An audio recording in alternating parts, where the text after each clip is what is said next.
what if Red had joined Team Rocket on Nugget Bridge?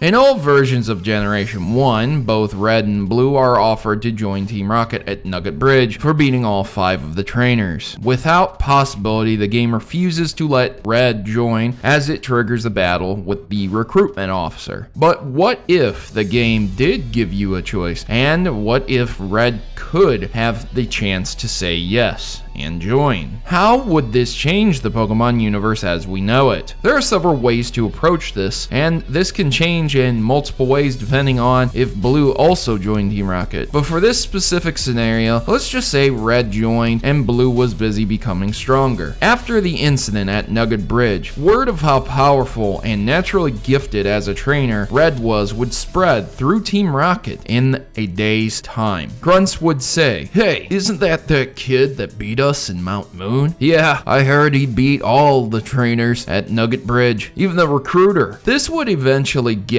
to the officers of the time, who would naturally want to test him as well. And then, finally, to Giovanni. Red would have been put as an extremely gifted grunt for a bit. That being said, because Red wasn't there, Team Rocket's plans for the Pokemon Tower would have succeeded instead of Red defeating them, and Silphco would be under their control as well, and the game corner would still be operational. Giovanni would capture Trainer Blue and would have another powerful trainer under his command, but whether Blue joins Team Rocket is really up to you. This would lead up to Team Rocket having captured numerous amounts of ghost Pokemon and then having enough money to fund Silphco's research, inevitably leading to the mass production of the Master Balls. This would cause every Rocket to have the most powerful Pokemon under their command, and Giovanni would have captured all the legendaries and Mewtwo as Blue was captured by them, so no one else was able to capture those Pokemon. These events would eventually lead to Team Rocket discovering forced evolution and shiny Pokemon much sooner than they would have, the tech and funds to expand their reach to Johto mere months after taking over Kanto. Giovanni would help Trainer Red complete the Pokedex, realizing the dream of Professor Oak and introducing him to the Johto region, spearheading the operations there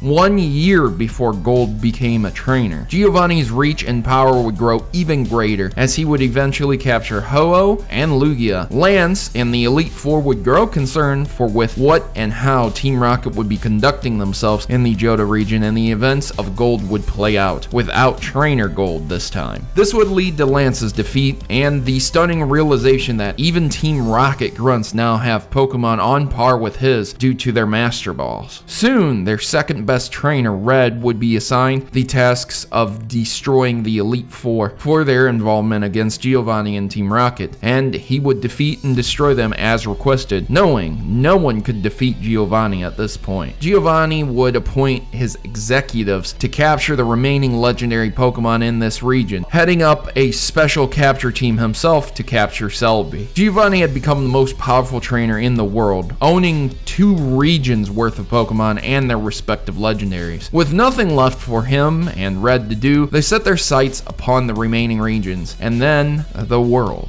But with the power of the legendary Pokemon, an idea sparked in Giovanni's head. He could go back, he thought. He could use Celebi to go back to tell himself of Red sooner and accelerate his operations to become this powerful at a much younger, more fit age. And he did just that. Being the youngest Pokemon trainer to conquer the Elite Four at age 10, Giovanni began operations with building Team Rocket, creating Mewtwo within months instead of years this time. Giovanni spearheaded the operations of Lavender Tower, Silphco, and the game corner himself, making the events I previously discussed occur much quicker at an earlier age. At age 11, Giovanni would have conquered both the Kanto and Johto League, united the regions, and been considered a hero for providing so many discoveries, jobs, and unlocking the secrets that would have taken over 20 years of research. If Red had joined Team Rocket, Giovanni truly would have become the most powerful trainer in the world, and would have never been defeated due to him sweeping across every region before their respective trainers would have risen, then using his army of rockets to capture every Pokemon without fail.